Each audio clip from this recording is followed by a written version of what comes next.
quand l'État pousse les contribuables à commettre là l'irréparable en temps de crise économique aussi grave que de pertes de repères qui ne sont autres que ces pertes de valeur.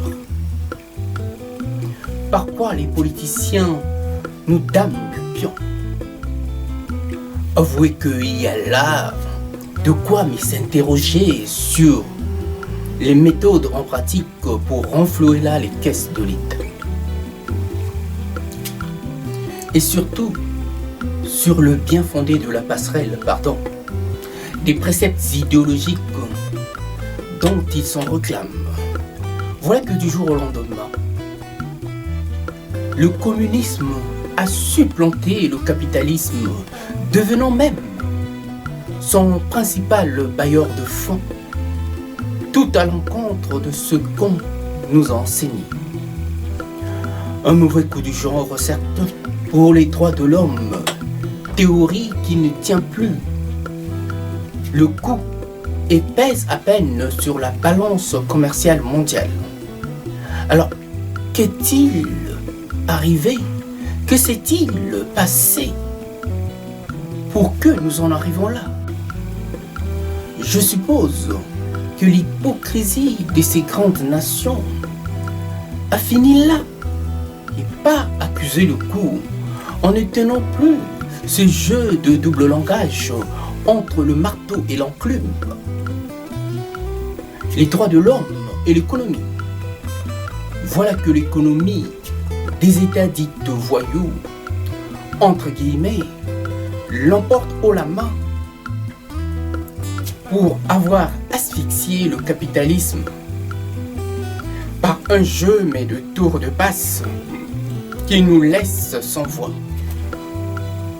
Dans ce cas, il devient difficile pour ces États donneurs de leçons de tenir là leur discours humaniste.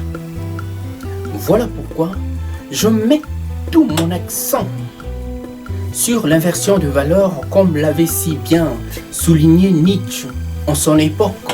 Je cite: quand certains individus sont submergés par l'envie et le sentiment de leur infériorité, pour sauver la face, ils pratiquent l'inversion des valeurs. Ils disent le contraire de la réalité et se convainquent qu'ils ont raison.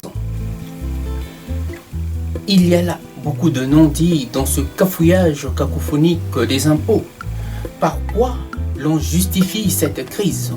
Une crise qui a pour cible la couche populaire dont l'État s'en nourrit pour renflouer là ses comptes.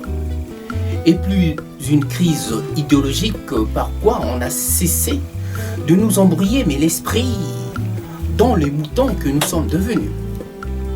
Et si le vrai du faux était simplement entre les deux, donnez-nous simplement et encore une raison de croire qu'un monde meilleur est encore possible,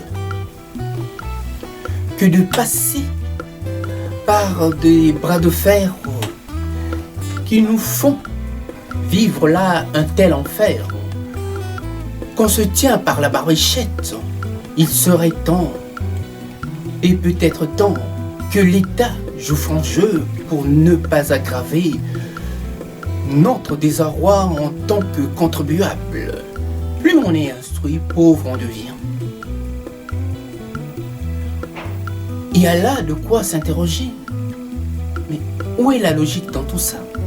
C'est à croire qu'on nous a fait perdre simplement notre temps sur les bancs de l'école pour venir grossir la liste de chômeurs au Pôle emploi. Vous savez, la politique telle qu'on nous la présente est-elle encore un modèle du genre et un modèle de vertu? À bon entendeur, salut.